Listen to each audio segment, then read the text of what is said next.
Voilà, donc vous devrez en principe voir l'écran, la célébration de discipline et on va lancer. Voilà. Alors, on a parlé dans une réunion il y a quelques mois sur les disciplines spirituelles et on peut se poser la question, est-ce que la célébration est une discipline spirituelle? Et vu que c'était dans un livre sur la discipline spirituelle, les disciplines spirituelles, la célébration en faisait partie. Je pense qu'on l'a cité la dernière fois. La réponse va être oui, mais on va appuyer un peu plus pour comprendre un peu comment ça marche. Donc, et on peut poser la question aussi, est-ce que la célébration est biblique? Est-ce que la célébration est quelque chose de biblique? Alors, juste pour commencer avec quelques définitions, je pense qu'on a tous un sens du mot célébration, mais j'aime bien les dictionnaires. Donc, le dictionnaire dit marquer avec éclat un événement heureux. Ça, c'est une célébration. L'origine du mot célébro, c'est intéressant, c'est de fréquenter, visiter en foule, glorifier, honorer. Et le site web de l'Église catholique parle de la célébration. Hein, il dit d'abord fréquenter un grand nombre, un lieu, entourer une personne, assister en foule à une fête, fêter en grand nombre. Bon, vous avez l'idée pour répondre parmi un grand nombre de personnes, publier, faire connaître, célébration, affluence, réunions nombreuses, rassemblements, assemblées et fêtes. Donc, vous avez tous ces mots qui décrivent un peu ce que l'idée de la célébration. Donc, ça, c'est de quoi on va parler, de célébrer. Euh, et donc, célébrer globalement, et surtout, c'est ensemble. On a tendance on peut célébrer tout seul, mais généralement, on célèbre ensemble. Oui, donc si on regarde un peu la psychologie, on sait qu'il y a 4 émotions de base. On parle de la tristesse, la peur, la colère et la joie. Et la joie, comme vous voyez la citation là, que ça se traduit par une ouverture vers les autres, un partage avec spontanéité. Et la personne joyeuse cherche à organiser le partage de cette joie. Donc, c'est intéressant quand on pense aux définitions que Brad a lues. Il y a, certes, il y a les autres. C'est pas une activité solitaire, pardon. C'est plutôt une activité solidaire, on peut dire. Et dans la classe qu'on avait fait il y a quelque temps, on parlait de cette idée que c'était une discipline de communauté. Et donc, c'est quelque part quand on a la joie, on veut le partager, quoi. Alors, est-ce que est-ce que la célébration est biblique? C'est intéressant de voir que Dieu a même commandé les Israélites de célébrer et notamment en Exode 3, il leur dit qu'il y a 3 fêtes à célébrer en honneur de Dieu. Et donc le 1er, c'est la fête des pains sans levain pour se souvenir de le fait que Dieu les a sauvés, il les a aidés à échapper Égypte et donc aujourd'hui on connaît plutôt par le nom de Pâques, cette idée de cette fête de pain sans levain. Aussi, ils devaient ensuite célébrer la fête des moissons.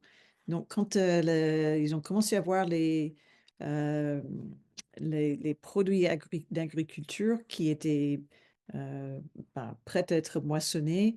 Les premiers fruits, là, ils devaient faire une fête pour ça. Et puis, à la fin de la moisson, ils devaient aussi faire la fête de la récolte.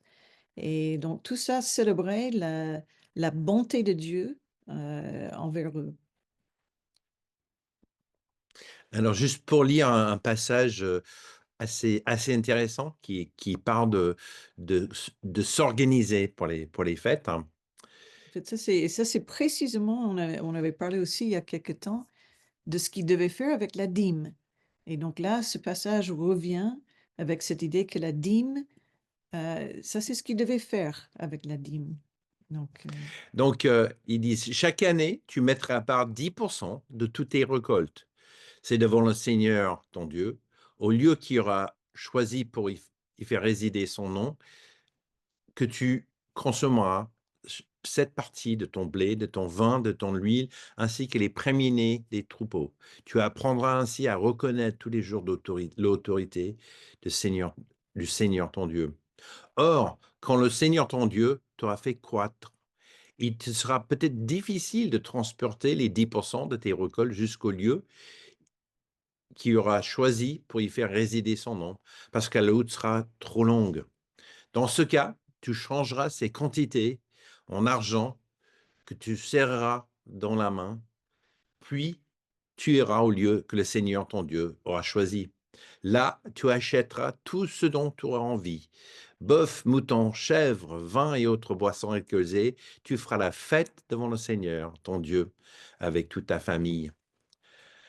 Et donc, ça, il y a des mots qui nous mettent presque mal à l'aise, où il dit, quand la communauté a autant grandi que la fête sera loin, et on l'a vu, que ça se faisait à Jérusalem quand Jésus était sur la terre, les gens venaient avec le 10 de l'argent au lieu de venir avec les produits, et ils achetaient sur place tout ce qu'il fallait pour la fête.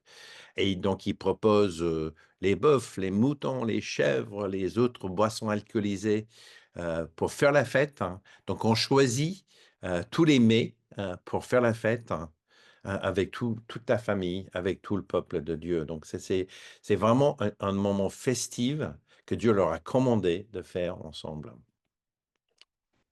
on a aussi des exemples des individus qui ont, alors pas tout seuls dans leur coin, mais qui ont mené des célébrations. Et on pense notamment à Moïse et Myriam, après la traversée de la mer Rouge, qu'ils ont chanté. Il y a un super chant qui est en Exode 15. Et puis Myriam et les femmes commencent à danser. Et puis en Juge 5, il y a Déborah et Barak qui chantent. Et ça c'est aussi pour célébrer la puissance de Dieu, la victoire qu'ils ont eue. David, il y a cette histoire où il y a le retour du coffre de l'Alliance. Et là, il dit qu'il a dansé de toutes ses forces en l'honneur du Seigneur. Et puis, ils ont sacrifié, ils ont distribué des vivres, donc à tout le monde qui était à Jérusalem. On a Jésus qui a assisté à un mariage. On a des fêtes agapées des premiers chrétiens et on peut lire ça. Il y avait des abus ou il y avait un peu des pratiques un peu Débordement, oui. voilà, débordements. Mais sinon, il y avait quand même ces fêtes. Et juste pour lire le passage où David a fêté, David rentra chez lui pour bénir les siens. Mais Michal, Michal était une de ses femmes, c'était la fille de Saoul, et elle sortit au-devant de lui et lui dit qu'il était glorieux aujourd'hui, le roi d'Israël, lorsqu'il s'est donné en spectacle devant les servantes de ses serviteurs, à moitié nu, comme ne ferait un homme de rien. Alors, on entend le mépris dans sa voix. Et David lui répondit, c'est en l'honneur du Seigneur que j'ai agi ainsi. Lui qui m'a choisi de préférence à ton père et à toute sa famille, pour faire de moi le chef d'Israël, son peuple. Et je manifesterai encore ma joie en son honneur. Et donc, j'ai toujours intrigué par cet exemple de David parce que je pense que ma réaction naturelle, ce serait beaucoup plus comme Michael, mais ça se fait pas, quoi. Qu'est-ce que... Exagère. Ouais, tu exagères, tu es devant tout le monde, quoi. C'est un peu insensé, quoi. Et donc, mais je trouve l'exemple de David de célébrer l'honneur du Seigneur avec un tel abandon. J'ai toujours trouvé ça défiant, quoi. Tu vois, pour ne pas avoir une attitude de Michal. Euh, On le fils de David, hein, qui a écrit l'Ecclésiaste, parle beaucoup de se réjouir de la vie et il dit en Ecclésiaste 8, «Pour ma part, je célèbre la joie. En effet, le seul bonheur de l'être humain sous le soleil est de manger, de boire et de se réjouir. Voilà ce qui doit accomplir son travail chaque jour que Dieu lui donne à vivre sous le soleil.» Donc Salomon, avec toute sa sagesse, il dit, le travail à accomplir, c'est de célébrer la joie, c'est d'apprécier, de manger, boire et se réjouir. Et il dit ailleurs aussi en Ecclésiaste, dans les listes qui est données, que Dieu bénit certaines personnes, mais il ne leur donne pas le pouvoir de se réjouir de ce qu'ils ont. Il dit c'est malédiction, mais la bénédiction de Dieu, c'est de pouvoir accomplir son travail avec la joie de vivre. Et un dernier exemple pour les premiers chrétiens. Alors justement, bon, je vais lire la citation, que l'acte central du culte chrétien dans la période de l'Église primitive était la communion. C'était un événement joyeux car il s'agissait avant tout d'une célébration de la résurrection de Jésus et d'un avant-goût de son retour. En tant que célébration de la résurrection, elle avait généralement eu lieu le dimanche, jour où le Seigneur a été ressuscité. De même, en tant qu'avant-goût du grand banquet céleste, la communion comportait à l'origine un repas entier. Et cette pratique a basculé dans les années qui suivaient, où la communion, le repas du Seigneur a été plus focalisé sur la mort de Jésus que sur sa résurrection. Et il y avait de développement plutôt que le repas du Seigneur soit un moment de recueil, de réflexion sur les péchés de la semaine, ce genre de choses. Mais c'est très intéressant, je trouve, de voir que au départ, c'était vraiment une fête. Et on sait en Corinthiens 11, bon, comme on a dit, il y avait des débordements et peut-être ça a contribué aussi au développement d'avoir des moments de communion beaucoup plus sobres. Mais c'était pas comme ça au départ, quoi. C'était plutôt joyeux. Et là, on voit par exemple une fête. Il y a des fresques qui existent et là, c'est juste dans les catacombes à Rome, où il y a justement même un petit tableau là d'une fête agapée des premiers chrétiens. Les premiers chrétiens avaient des fois la réputation d'être un peu fêtards avec ces agapés, ces repas qu'ils avaient. Donc, on voit bien que les exemples du peuple juif, c'était non seulement ils faisaient la fête, ils faisaient assez souvent la fête, mais c'était même commandé, les commandements de Dieu de faire la fête et de le faire bien. Et après, on voit d'autres exemples, mais et les premiers chrétiens, le repas du Seigneur, c'était une fête pour eux. Donc, on peut poser la question, OK, on va célébrer, mais quoi célébrer? Et bon, on fait des concerts de Taylor Swift, on fait des choses comme ça, on fait des grands concerts. On se dit, ben, peut-être pour l'Église, c'est pas tout à fait pareil. Oui, donc on peut se poser la question, quoi célébrer? Et la Bible a beaucoup d'idées sur ce sujet, vous pouvez en trouver d'autres. Je dirais d'abord, on peut célébrer la grandeur de Dieu. Vous pouvez trouver beaucoup d'autres passages. Jérémie 10,6 dit: «Personne n'est semblable à toi, Éternel. Tu es grand et ta puissance contribue à la grandeur de ta réputation.» En Nahum 1, verset 3, «L'Éternel est lent à la colère, il est grand par sa force, mais il ne laisse pas impuni. L'Éternel marche dans la tempête, dans le tourbillon. Les nuages sont la poussière de ses pieds.» Et Psaume 47, versets 2 et 3, «Vous, toutes les peuples, battez les mains, poussez vers Dieu des cris de joie, car l'Éternel, le Très-Haut, est redoutable. Il est un grand roi sur toute la terre.» Et versets 7 et 8, pardon, on voit, les paroles qui ont été écrites en chanson: «Chantez en l'honneur de Dieu, chantez, chantez en l'honneur de notre roi, chantez, car Dieu, il est le roi de toute la terre, chantez une cantique». Donc les chants pour la grandeur, les chants et les célébrations de la grandeur de Dieu. Nous pouvons aussi célébrer la générosité de Dieu. On a peut-être le passage le plus frappant dans la Bible de la générosité de Dieu.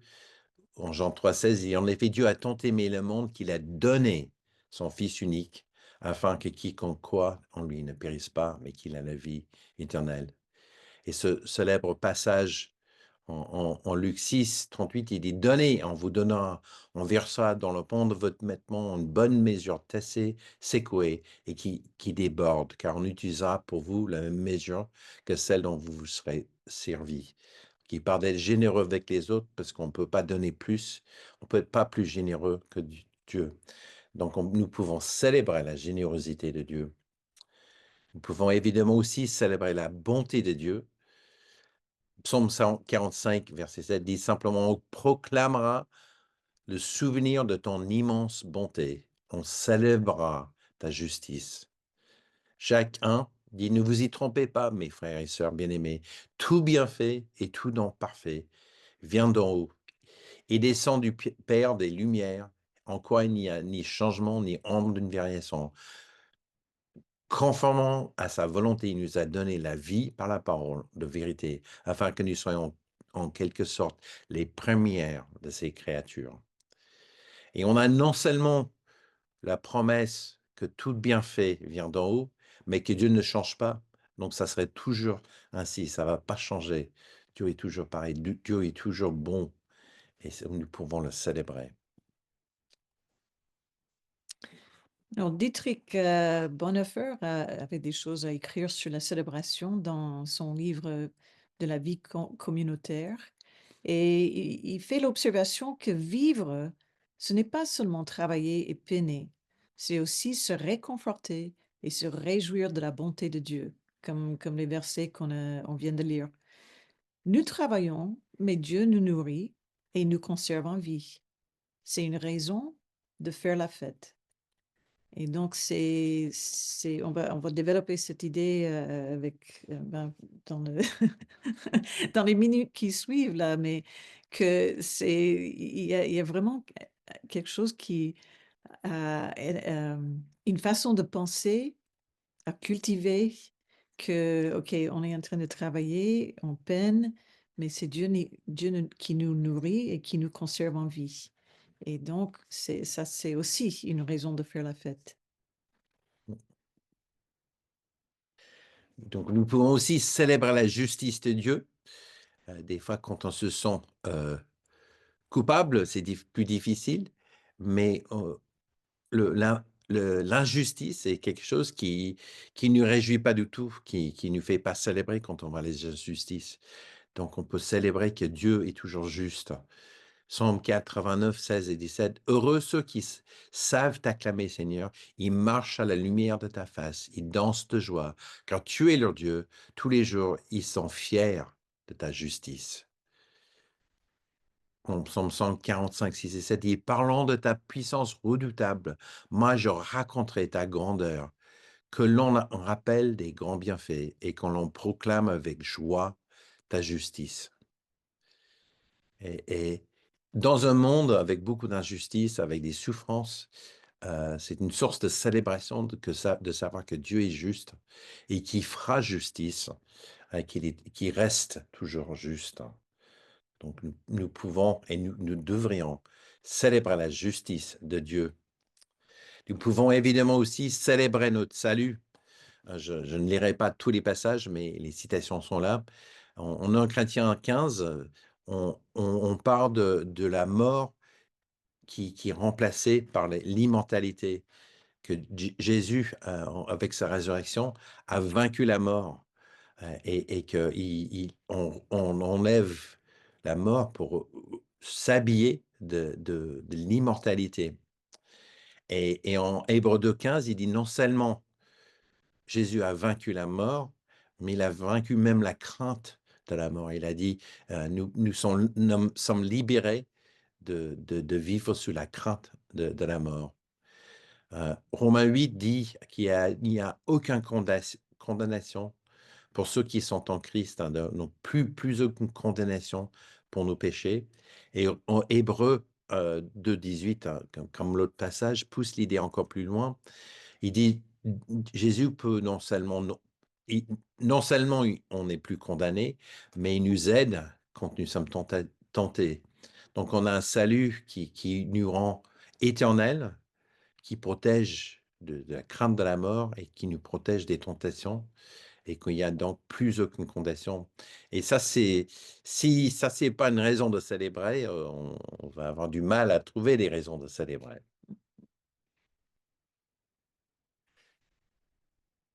Et c'est un exemple très touchant. C'est la très belle histoire du fils prodigue ou du père incroyable, hein, si vous préférez. Mais en Luc 15, sur la parabole, quand le fils revient, le père dit: «Amenez le veau bien gras et tuez-le.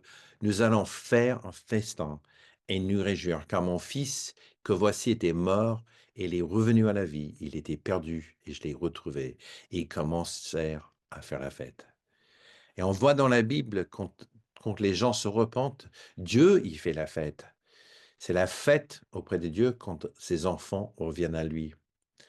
Et on a appris plutôt cette habitude, on fait la fête quand quelqu'un est baptisé, quand quelqu'un décide de suivre Dieu, c'est vraiment la fête. Et c'est tout à fait en suivant cet exemple du fils prodigue, quand il est revenu, le père ne pouvait pas s'empêcher de faire la fête pour son fils.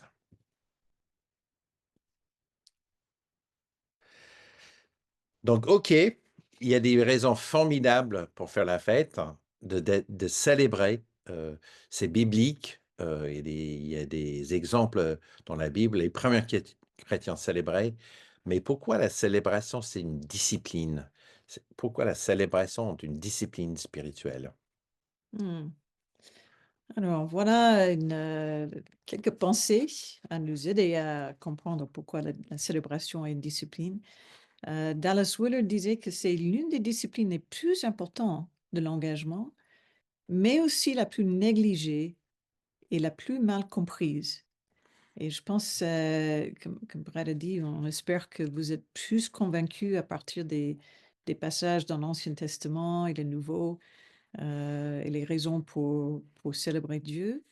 Mais effectivement, je pense qu'on arrive dans nos vies chrétiennes souvent avec, d'avoir fait des célébrations qui débordaient dans un mauvais sens, quoi.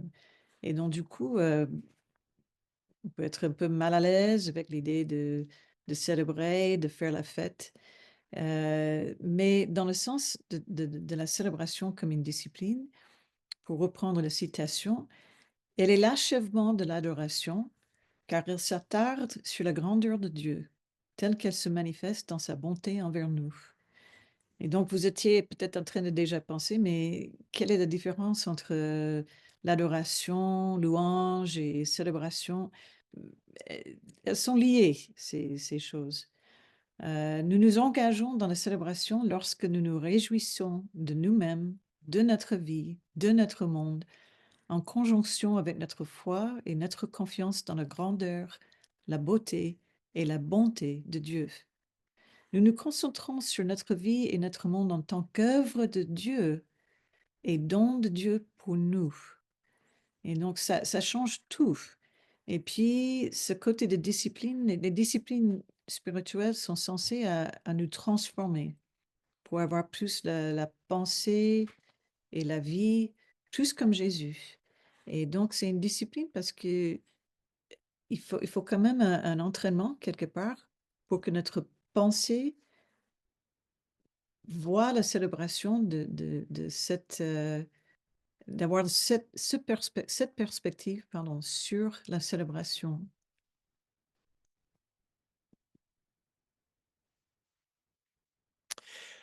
Je pense qu'il y a avec cette transformation, on nous célébrer, Dieu au lieu de se lamenter sur les choses qui vont pas. C'est clair en une certaine discipline. Il y a une deuxième notion, on a une citation ici de Jésus. Les gens ont dit, «Heureux les saints qui t'ont allaité», heu, en parlant de Jésus et il leur a répondit: «Heureux plutôt ceux qui écoutent la parole de Dieu et qui la gardent». Donc il a dit d'être heureux, il faut écouter la parole de Dieu et la mettre en pratique. Ça, c'est ce qui rend heureux. Et Richard Foster, dans son livre Éloge de la discipline, dit la clé de la joie est l'obéissance. Sans obéissance, la joie est creuse et artificielle.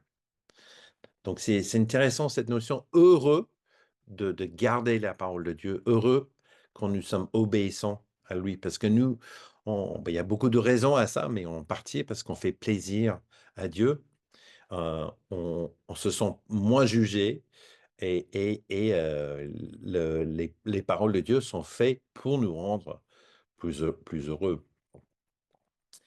Et donc ça, c'est une citation intéressant et édifiant. Il dit: «Certaines personnes vivent de telle manière qu'il leur est impossible d'être heureuses chez elles.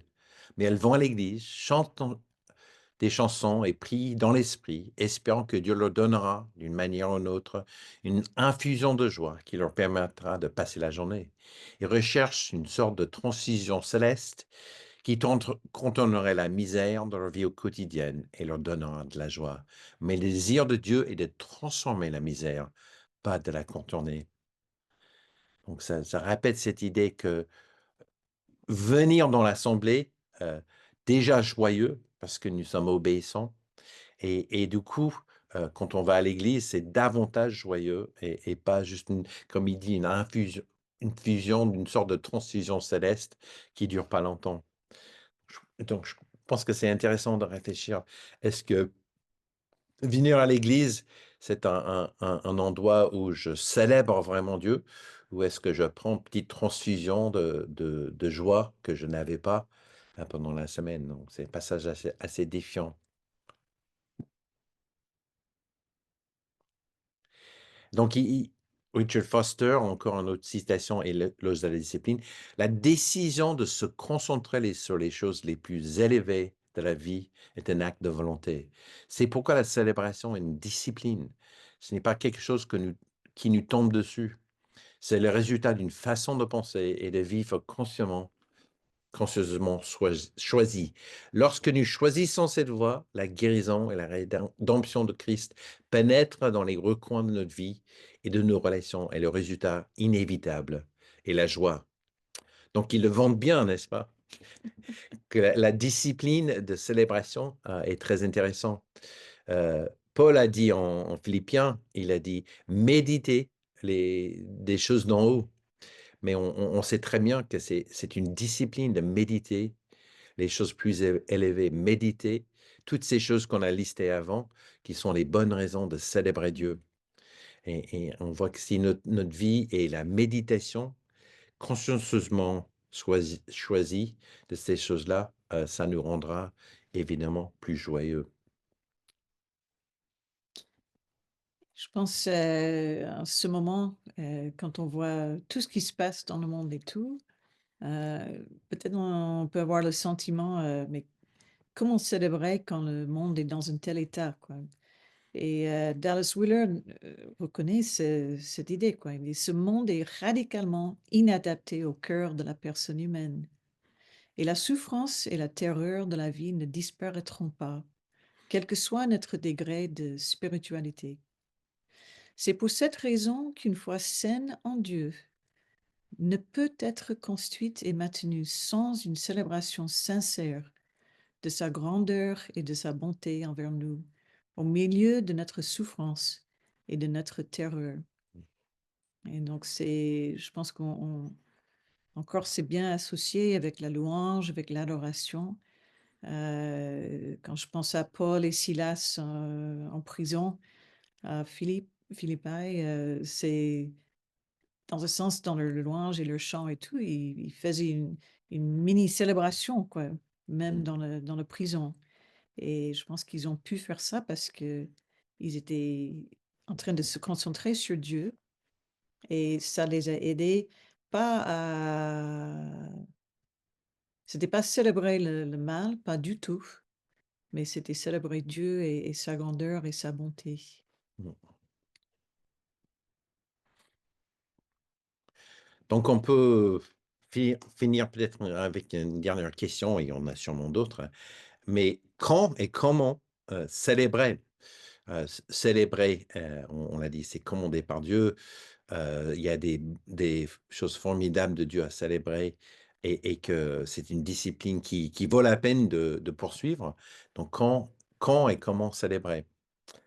Donc juste quelques idées, de façon de célébrer. Évidemment, les cultes, tous ensemble, où nous chantons, nous prions, nous nous encourageons, on fait beaucoup de choses, dans les cultes. Donc c'est censé être un moment de célébration, donc ça et on peut penser, quand on danse au culte un peu que à David, quand on chante au culte, qu'on chante de tout notre cœur, mais on célèbre toutes ces caractéristiques, la justice, la bonté, le salut, toutes ces choses-là, on les fait tous ensemble dans les cultes. Et on a ces caractéristiques des célébrations, on unit en grand nombre pour honorer quelqu'un, mais dans ce cas-là, c'est Dieu qu'on honore.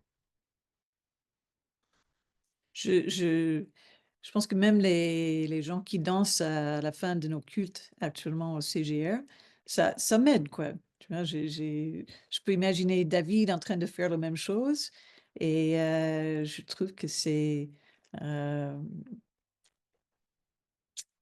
voilà, danser fait partie quand même Mmh. de pouvoir célébrer Dieu. Mmh.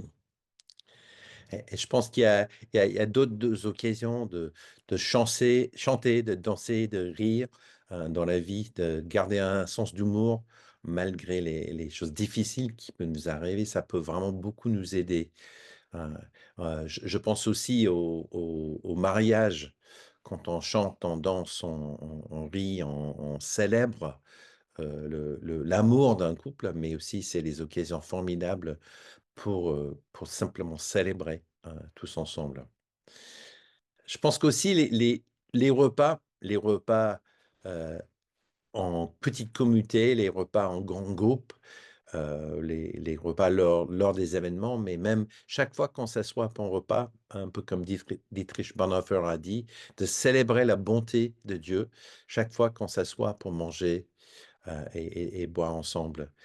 Et on voit que Jésus, on voit souvent, qu'il prie au début des repas pour remercier Dieu pour sa bonté, pour sa générosité et on célèbre ensemble, heu, simplement les repas. Donc je pense que c'est assez incroyable d'imaginer, OK, chaque fois qu'on mange un repas, c'est une célébration de la bonté de Dieu. Je pense qu'il y a des choses aussi, les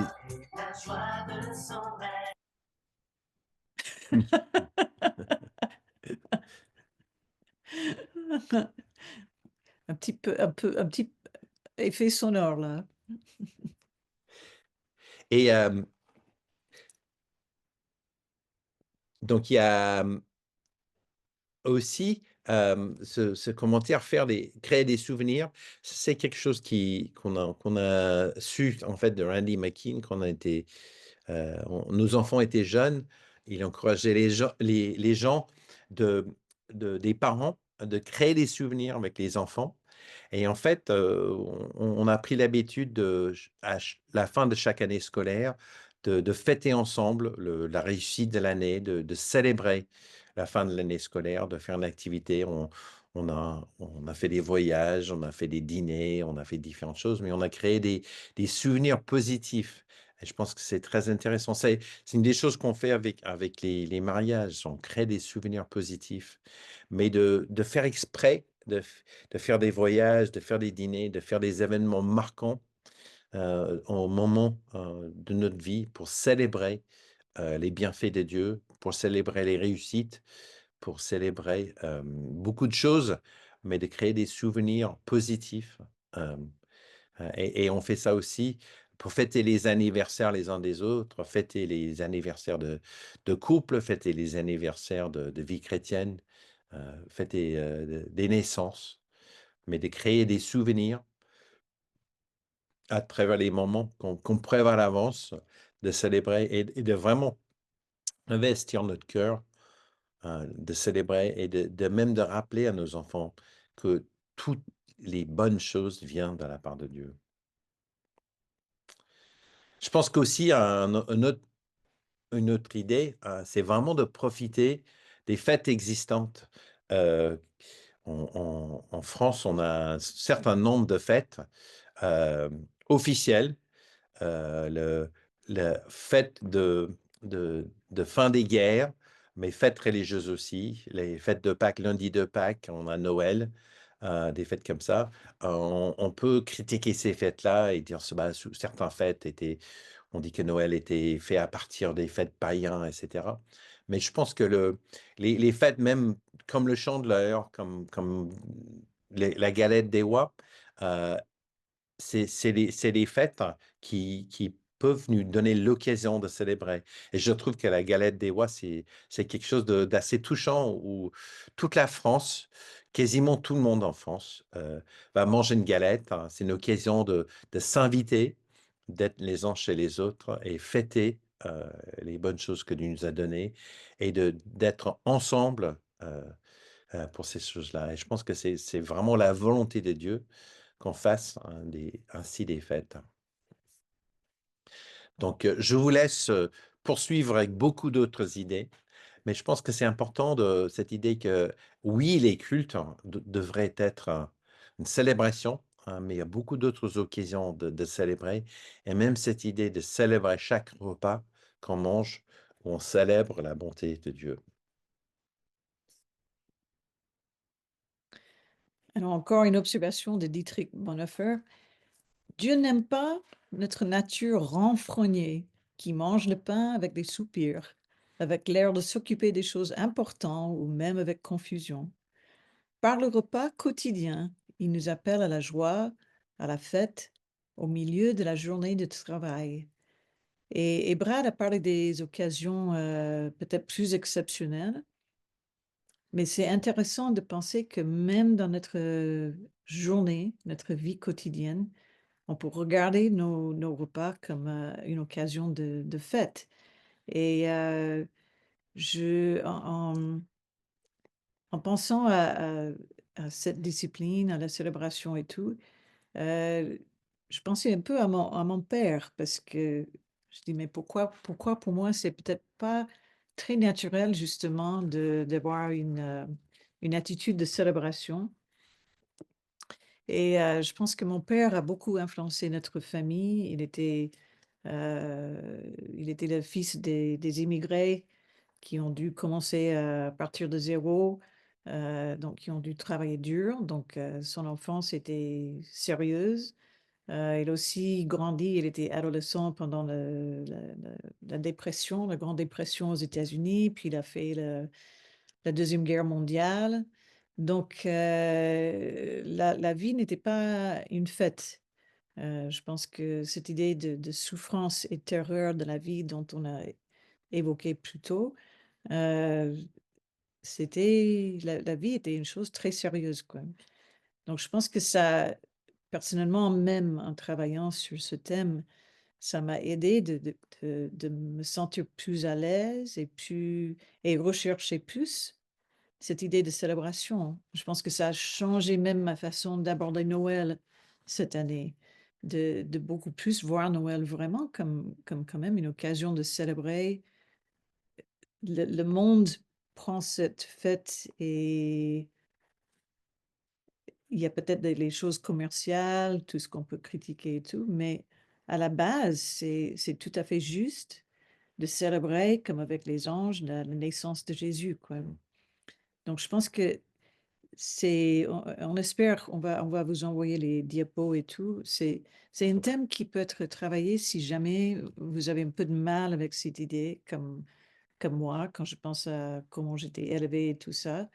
Et j'apprécie mes amis qui plus facilement peut montrer cette joie de vivre, quoi. Mmh.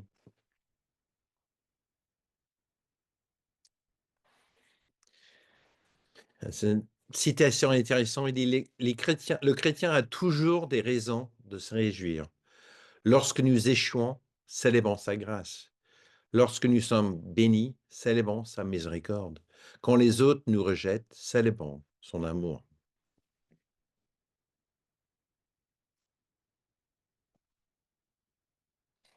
Et pour conclure, juste un super psaume sur la célébration. Tu as changé ma plainte en danse de joie. Tu m'as ôté mon vêtement de deuil. Tu l'as remplacé par un habit de fête.